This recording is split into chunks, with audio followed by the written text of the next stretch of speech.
na. Kinancel mo kanina eh. O bakit? Hi, 2.0? O, Kiri, ilang taon ka na? 35. 35. Ay, 35 ka na tapos pabagal-bagal ka pa? kasi hindi ako handa. Kaka-join ko lang. Ano to, pukpukan? Maghahanap pa lang tayo. Single ka Oh, ba? ito, prepare ko na talaga to.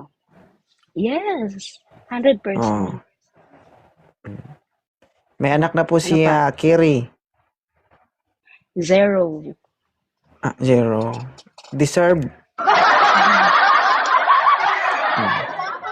Deserve mo yan. Bakit deserve? Ha? Bakit?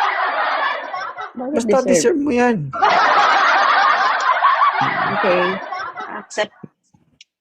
Deserve mo yan. Accepted. Kasi siyempre, I'm sure naman, at the age of 35, siguro marami ka ng, di ba, investment, naipon, di ba? Marami ka ng nalutas na problema na gusto mong grabe. lutasin. Diba? As in. Yun nga lang, tigang ka. Anong tigang? Ay. Gusto. Naghahanap ba si Kiri? Oo. Oh. Ngayon ka lang napadaan sa live ko? Hindi. Lagi na akong nanonood. Kaya lang. Ah. Lagi na nagka-chance.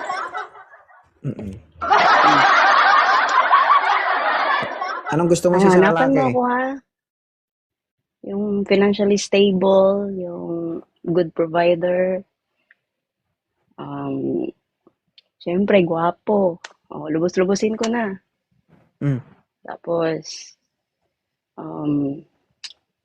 macho. Ano pa? Yun. Stay na ako dun. Ano ka, kumpanya? Napapa-apply ka ng trabaho? Marami kang requirements, gano'n? Yes, diba? Kasi Ma'am, 35 ka na, di ba? Thank you, Yansky. 35 ka na, di ba? Yeah. May advice ako sa'yo. Ano yan? Ituloy mo na lang yan, ma'am, habang buhay. Actually, oo nga eh. Plano ko na nga ituloy yun. Pero kung gusto mo, financially stable, guwapo, macho. Di ba?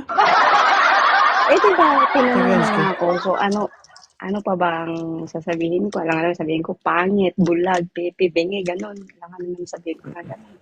Sige. Oo. Lubos-lubos na. Ibig sabihin, ayaw mo sa pangit, ayaw mo sa walang pera, ganon. Well, pag good provider naman and financially stable, kahit ano naman yung itsura. Sige nga, can you explain to me what is a good provider for you? Paano masabing good provider ng isang tao?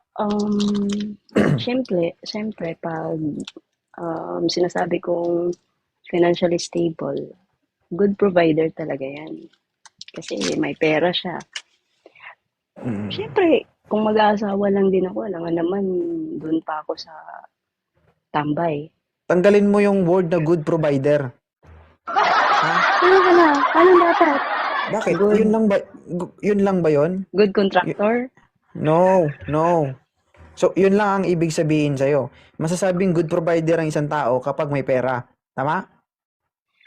Oo, syempre. How about naman yung mga kagaya naming mga simpleng tao lang na kahit hindi namin ma-provide ng buong buo yung pangangailangan ng pamilya namin pero pinagsisikapan namin. What do you call that? Okay? Sabihin mo nga.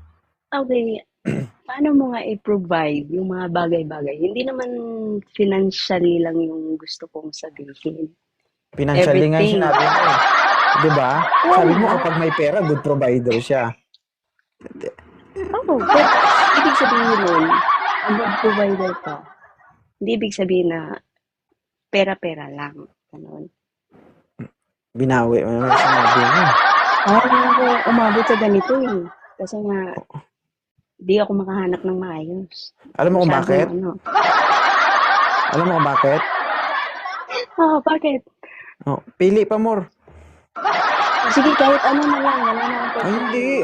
Hanapin natin yung hinahanap mo. Mr. Waray, open cam. Sige. Naiman mo na. Uy. Ayan na. Sir, maupo ka, sir. Ayusin mo yung actuation mo dyan. Huwag mo kami higaan, ha? Oo.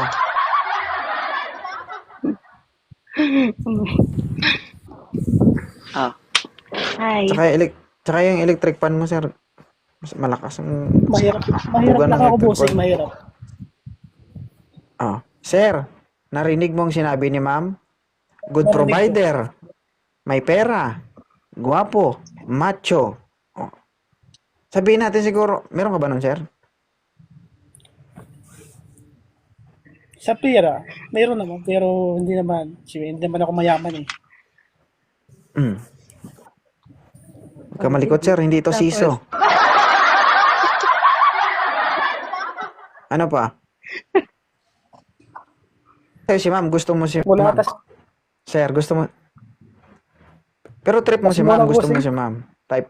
Uy, hindi ako Ha? nagpipilter ha. Baka Tas muna, sabihin boss. mo, Pas, ma'am. Sige, sir, thank you. Buti naman na natauhan ka. Hi, baby. Ano, mahirap Medyo siguro mahirap. maghanap, no? Babaan ko na lang kaya. Ah, sige. Thank you, mama. Bawa ka na. Salamat. Hindi, babaan ko na lang.